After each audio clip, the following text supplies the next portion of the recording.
Hamilton Nolan's initial foray into organized labor was when he unionized Gawker. It was the first digital only news site to unionize, and it sparked a wave of labor organizing across the media industry. He's out now with a new book. It's called The Hammer: Power, Inequality, and the Struggle for the Soul of Labor. Welcome, Hamilton. Thanks for having me. It is so nice to have you here. So I want to start by talking about the Gawker organization effort because it was really radical when it happened. It happened very, very quickly. Um, Yeah, it happened in 2015 at a time when the online media was really booming. It was the hot new industry replacing the old print media that was dying out to some degree. And the print media industry was unionized for many, many decades, and the online media didn't have any unions. And so there was a little bit of conventional wisdom that this new online media was different, and there was different technology and different culture for young workers. But in reality, nobody had really tried to organize it. And so the Writers Guild of America East, which was a union that was traditionally a screenwriters union, decided to try to organize in the online media industry. And we at Gawker were the first ones, and we did. We successfully unionized in about 6 weeks. So it kind of taught me that instead of saying things can't be done, just go ahead and try it, and yeah. you might be surprised. Yeah. Did it give you any false sense of like a false sense of what could be done and how quickly? I mean, 6 weeks is a pretty Yeah. short runway. It was a short runway. I mean, it was definitely not a traditional union campaign, but I think it actually gave me a better sense of the possibilities of what could be done. And it sort of set me down the path as a labor reporter of seeing some of the ways that organized labor was not taking advantage of the bigger possibilities that were out there in society. Tell us a little bit about what it means to be a labor reporter. I've seen you say that it's kind of business reporting, but told for the perspective of ordinary people. Yeah, I mean, I think that it's funny because every newspaper and every publication has a business section. Their entire, the Wall Street Journal is a business newspaper. It's considered very normal by people to read news from the perspective of business. And when you think about it, labor reporting, a good way to think about it is just business reporting from the perspective of human beings. So most people who are reading the news are never going to be CEOs. They're never going to be private equity titans, but almost all of them are workers, and almost all of us are part of labor. And so labor reporting is just talking about work and from the perspective of people. Yeah. How does that change the story that you tell, do you find? I think it's a much more human story. It's a story about how people try to live in this world, the struggles that people go through, what it takes to successfully make it in American society, and it's a much more familiar story, I think, to most people who are going to read it. Again, like most people do not participate in the business world from the perspective of a business or of a millionaire investor. Most of us work for a living. Most of us are workers, and labor is about what we all do to survive and how we could collectively live better in the society. I'm guessing you would think it's no accident that the way we do report on business is primarily from a business perspective. Yeah, absolutely. I mean, unfortunately, one of the downsides of labor reporting is it doesn't attract a lot of money and advertising, obviously, because the advertising comes from businesses, and businesses like to see coverage from the perspective of business. So labor reporting, not a lucrative field. But, if you look back earlier in the 20th century in American newspapers, it was very, very common for big newspapers to have full-time labor reporters on staff. And it was partly not just because the newspapers themselves had more money, but also because organized labor at that time in America was much more prominent and powerful. And so as organized labor itself declined, the coverage of it has also declined a little bit. Tell us about your path to understanding labor and its significance. I think that you said in your book that it was kind of like having the veil lifted. You understood economic inequality in a whole new way. Yeah, when I got into journalism, I didn't get into journalism to become a labor reporter. I just got into journalism to kind of be like, why is America broken? Why do the rich get richer and the poor get poorer? Why are there homeless people on the streets and rich people in the penthouse? And common questions, some of which I wrote about for you at Folio Weekly when I was first starting out in journalism. And I found over the years as I reported on those kind of basic questions about society, I kept over and over coming back to issues of labor and coming back to issues of worker power and the decline of worker power, and the answers to a lot of those questions that I had ended up being rooted in labor issues. And so over the years, I just became more and more of a labor reporter because I found that labor issues were at the heart of those biggest questions about American society. You mentioned Folio. You and I did work together at Folio. I remember at the time, you were covering politics and zoning issues, and you had expressed, ideally what you would like to do in journalism, maybe a satirist, kind of in the vein of PJ O'Rourke. And I sort of said, like, good luck with that, And then, a couple of years later, you're at Gawker and you're kind of leading this new online media empire. You're really, doing everything that you wanted to do in that space. Yeah, that dream did get to come true a little bit. I did. I guess I was never that serious of a reporter. I mean, I like the aspect of journalism that always appealed to me was it's sort of a way to get the bad guys. It's sort of a way to tell the truth. It's a way to yell about the inequities in society, and to even the playing field between regular people and powerful institutions. And so I was less interested in working at the New York Times than I was at being able to make fun of the New York Times. And so Folio was a great place for that in Jacksonville, and Gawker was a place for that nationally. So one of the focuses of your book, The Hammer, is the failure of big organized labor to fulfill what you think is its mission and really what it needs to survive and to grow. Yeah, I mean, for context, in the middle of the 20th century, at the height of union power in America after World War II, 1 in 3 workers in America was a union member. And today the figure is 1 in 10. So that is the scale of the decline over the second half of the 20th century up to now of unions and organized labor. And a lot of that is because they've been attacked, of course, by business interests and by political interests. But part of the reason is also that big unions and organized labor's own institutions have kind of failed to rise to the occasion. They have failed to really compete in that battle with business interests over that time period. And they don't invest enough money in organizing new workers. And so I hope, if one thing that they can maybe take out of my book is we need to energize ourselves and we need to spend a lot of money to organize millions of new workers into the labor movement. You talk about the decline of the representation or the density of labor in the workforce today. And that sort of tracks with the disparities in income as well, like from the middle of last century to today. Yeah, there's a very famous chart actually that shows one line is the decline of union density, which union density is just a term that means the portion of the workforce that's unionized. And that line goes straight down. And then for the same time period, the line of economic inequality and the amount of wealth that goes to the very rich goes straight up. And it's very easy to see the direct relationship between those two measurements. So as organized labor has gotten weaker over the second half of the 20th century, workers have gotten less bargaining power. They're not able to negotiate as good wages and working conditions. And in that power vacuum, the business gets stronger, and they've been able to retain more of the profits for themselves, and the rich have gotten richer. So that decline of organized labor power is really key to the entire rise of economic inequality that's kind of characterized my entire lifetime in America.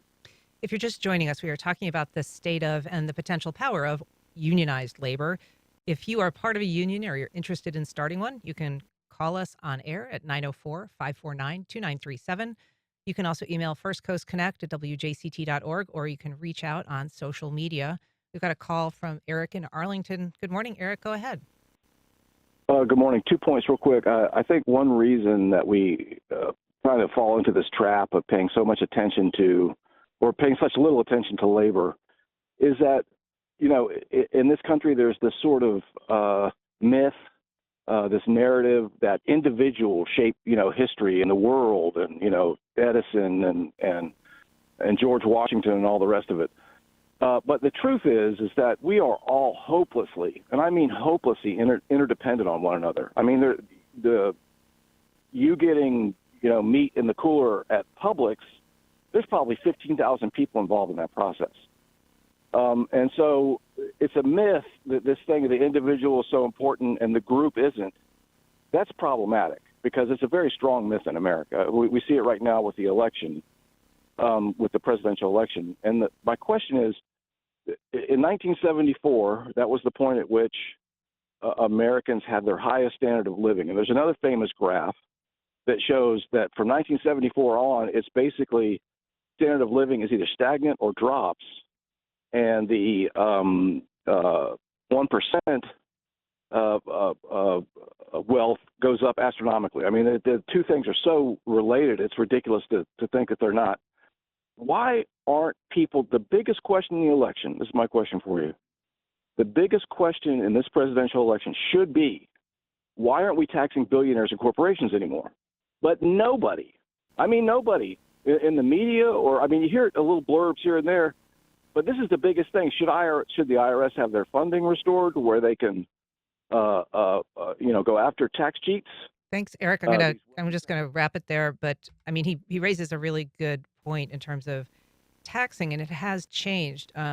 You've, I believe, reported about the tax rate for millionaires, people at the kind of top of the income food chain. That in the mid-century was around 93%. The marginal tax rate, the top marginal tax rate. Today it's 37%. Yeah. So there was a time when people who were making extraordinary amounts of money were really taxed kind of back into a more right.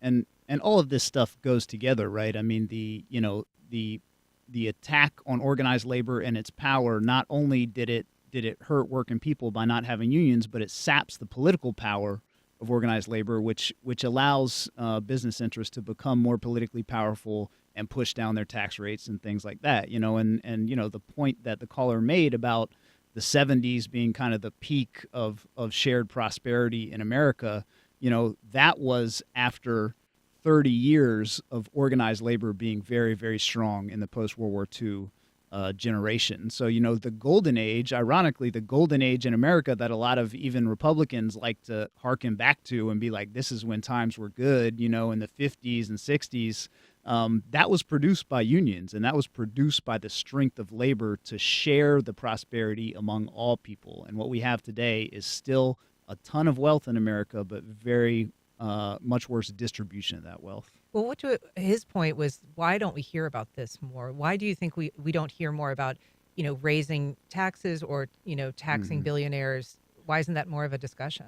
It is to some extent. You look at the Bernie Sanders, the rise of Bernie Sanders politically, he was considered a marginal figure, and he became a serious presidential contender on the back of that issue. So he was a person who was able to tap into that issue and kind of spread the word about that issue.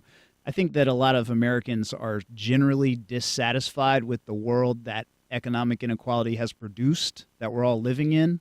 But everybody is not very sure about the diagnosis of what exactly went wrong and how to fix it.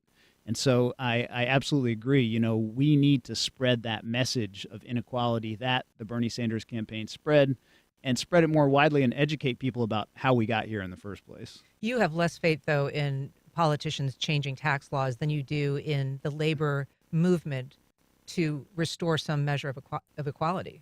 Right. When you think about how to fix economic inequality, there's really only two ways. A, the government can do it. They can tax the rich, and they can build a social safety net and funnel money to the poor. And of course, the government failing to do that for 50 years is how we got here in the first place. So I'm not that optimistic about that happening anytime soon. But the only other way to fix it is for working people to regain enough power to get their fair share of the wealth in this country. And the tool for doing that is labor unions and the labor movement. So a lot of us, people my age anyway, think of the kind of death knell of labor in this country was when President Ronald Reagan fired the air traffic controllers who were striking in 1981. That was seen as kind of a radical departure from what was done and what was acceptable. But of late, there's been something of a resurgence. We see Starbucks, the auto industry's had some big wins, Hollywood, media. Yeah, absolutely true. And people who worked in the labor movement during that time when PATCO happened and Reagan fired all the air traffic controllers, will say it really struck a lot of fear in the labor movement itself, and it took them decades to kind of recover from that. But you are seeing now, I think, a very real resurgence. Public opinion polls say unions are more popular than they've been in 60 years in America. And part of that, is the huge inequality. And another part of that is, I think, the pandemic and people living through the experience of the pandemic and seeing that they did not have a safety net when that emergency happened, and seeing that the people who were called essential workers did not come out of that with permanent gains for the risk that they took. And so really millions of people had kind of a radicalizing experience going through the pandemic and saying, hey, we need something better here in the workplace. And so, yeah, you have seen a lot of new energy and excitement in the labor movement since then. You also see, though, the pandemic as a missed opportunity when it comes to what big labor could have or should have done. In particular, you talk about frontline workers like grocery store workers who you Right. think should have been able to basically demand whatever they wanted at that period, and they would have been able to get it. Right. I mean, the job of a union is to use available leverage to help working people and help improve their lives. And if you think about the early days of the pandemic, when there were very high risks and we were asking people to risk their lives to really keep society running, including grocery workers, if grocery workers who were unionized at that time had said, hey, we all want $10 an hour raises, they would have got it, because society would have shut down if those people did not go to work and take that risk to keep the doors open. And it really was a big missed opportunity, and it kind of illustrates a bit of the lack of vision that you see at the top of organized labor to look at the big picture and say, where can we really, really use our points of leverage to help working people nationally? If you have questions about organized labor or you have questions for Hamilton Nolan, you can call us at 904-549-2937. You can also email us at firstcoastconnect@wjct.org, or you can reach out on social media. So in your book, Hamilton, you go to various places around the country and sort of tell the stories of these places as they tried to unionize, some successfully, some not. One relevant experience, happened in South Carolina, was at a Starbucks, where they did manage to unionize. Explain why you think they were successful in a very anti-union state in the first place. Yeah, it's interesting. I have a chapter in the book about South Carolina because South Carolina is the state with the lowest union density in the United States of America. It's the most anti-union state in the whole country, the hardest place for unions to operate. And while I was there reporting that chapter, the Starbucks campaign did successfully unionize some stores in that state. And it was interesting because an advantage that the Starbucks campaign had is that they were a national campaign, and the workers were thinking on a national scale. They were thinking about this entire company nationally. So those workers who successfully pulled off those union drives weren't sitting there in South Carolina saying, it's so hard to unionize in South Carolina. They had their eyes on the prize of the entire company of Starbucks, and they were seeing successful Starbucks union drives all across the country, and they said there's no reason why we can't be a part of this big national campaign. And so I think, again, looking at the big picture, plugging into the big picture, workers seeing themselves as part of a larger movement that spans the whole country can give people not only the resources but the inspiration to do things like those Starbucks workers did in South Carolina. And yet, as you say, South Carolina has been very difficult for unions to organize in. Explain some of the landscape there that makes it so challenging. Yeah, and this is true in South Carolina, but it's also true in Florida and really true throughout the South in particular. Every state in the South is what's called right to work, which means that unions cannot require people to pay dues. Even if a union represents a workplace and negotiates a contract for you, they can't require you to pay dues. And so it just hurts unions' ability to maintain themselves and stay financially viable. On top of that, South Carolina and every other southern state is extremely politically hostile to unions. You can see what Ron DeSantis is doing in Florida right now, passing very, very hostile laws to labor. And that's true of almost every southern Republican governor. They see themselves as people whose job it is to make the landscape friendly to big corporations, and part of their vision for that is making the landscape hostile to worker power and worker organizing, and that happens all over the South. And that happens at the highest levels, as you say. Nikki Haley has kind of publicly said that that state had no interest in unionizing because they didn't want to, quote, taint the water. Yeah, it's really it's really a little bit sick, because if you think about it, these Southern governors like Nikki Haley and like the governor of Tennessee and many other Southern governors, will get up and give press conferences and say, we don't want a union here. For example, when the United Auto Workers right now are trying to unionize auto factories down south. And what the governor is basically saying is, I see myself as working more for an international corporation, Mercedes-Benz, than I see for working for my own constituents who live in my state and work in my state. And if you think about it that way, it's a really, really twisted and backwards way to think about representing the people of your state. We've got a call from Bob in St. Augustine. Good morning, Bob. Go ahead. Good morning. Hamilton, it's Bob Adams. Hey, Bob.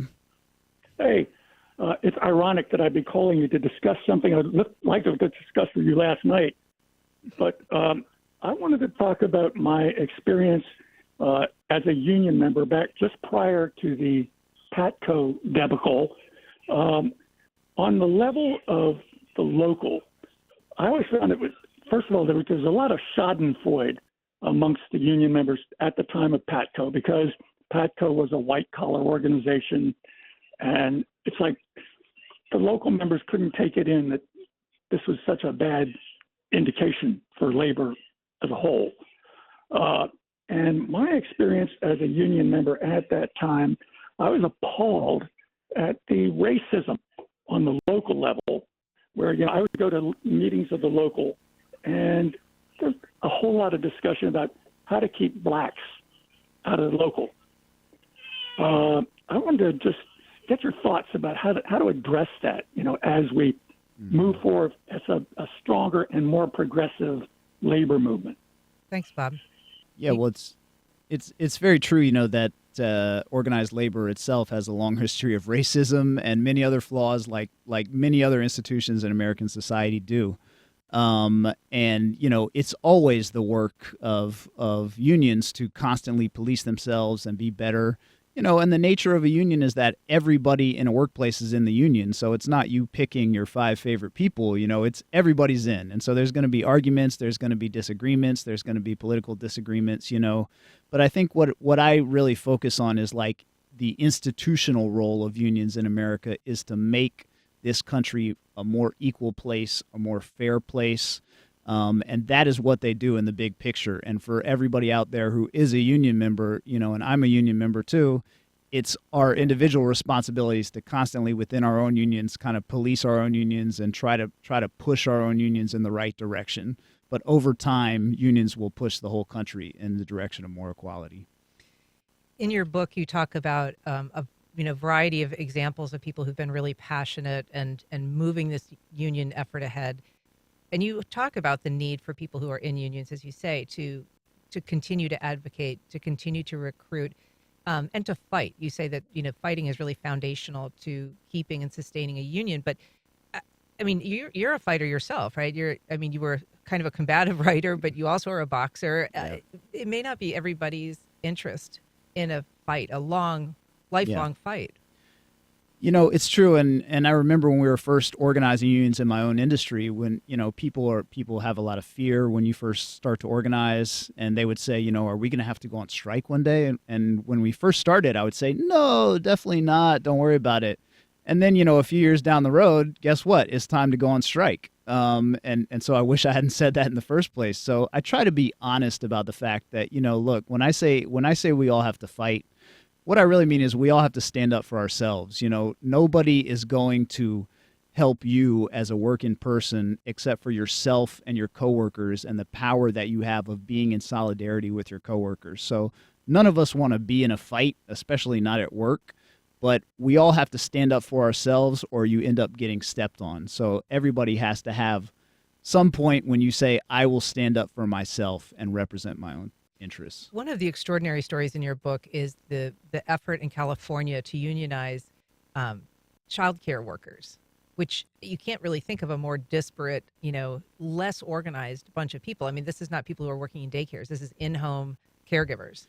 Yeah, it's such a great example of like what can be done in the labor movement. This was a 20-year-long campaign to organize 40,000 separate child care providers in California. And as you said, these are people who take care of mostly low-income kids in their own homes. So they weren't connected to each other. They didn't all go to the same workplace.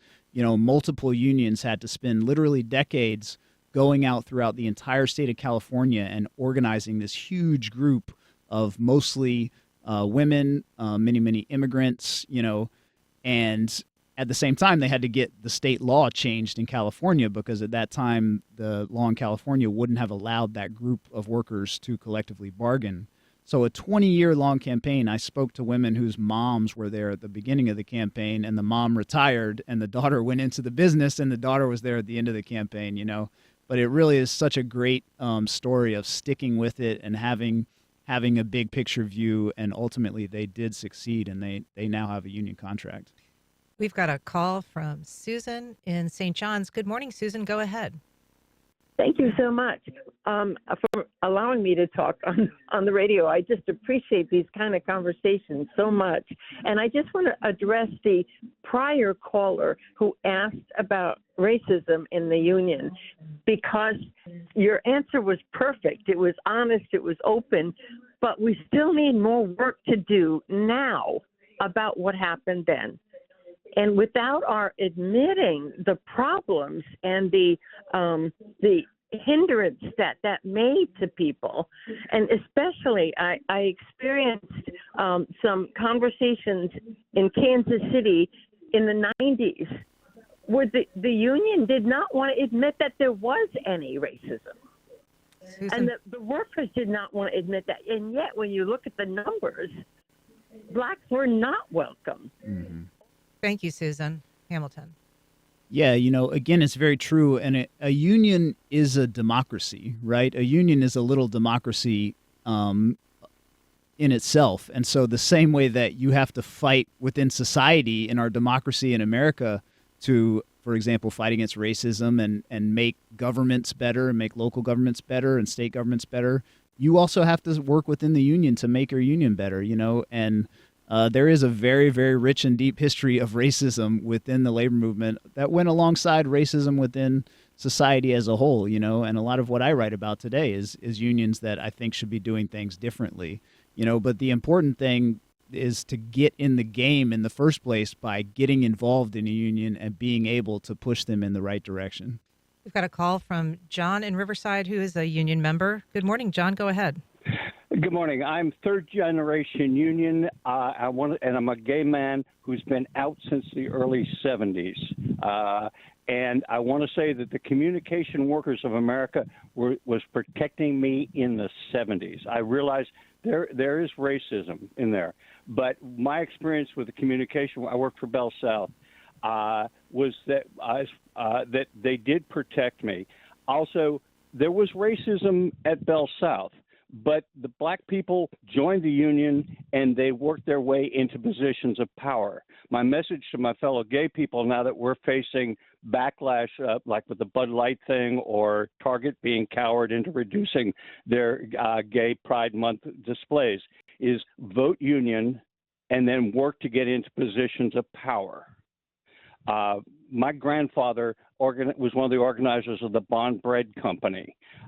He would come home where the cops had beaten him with billy clubs. My grandmother would take out a straight razor, shave around the opening things on his head, sew them up, and he went back on the line. This is not going to be easy, but it has to be done. The idea that 30,000 Amazon employees are on food stamps and Medicaid, while Jeff Bezos has a fantasy spaceship and pays no taxes, is the problem we have right now. This is as serious fight as any other one you're going to face politically. John, thanks so much. It's a remarkable story, too. Yeah, absolutely. And shout out to CWA, strong union, even down south. I mean, look, what I took from that story, and I think you made the point very well, is like a union is a tool. What a union does is to give power to you as the workers, and then you can take that and use it for whatever you need to use it for. If you're getting discrimination in the workplace because you're gay, the union can be your tool to fight that. If you're getting racism in the workplace, the union can be your tool to fight that. The union is a tool that you can use for whatever you need it for. And fundamentally, if you don't have it, you don't have that power. If you do have it, you do have that power. And you, as the workers, can decide how you need to use it. So for people who are interested in unionizing, I mean, a lot of people really just don't know where to start or who to call, how that would even begin.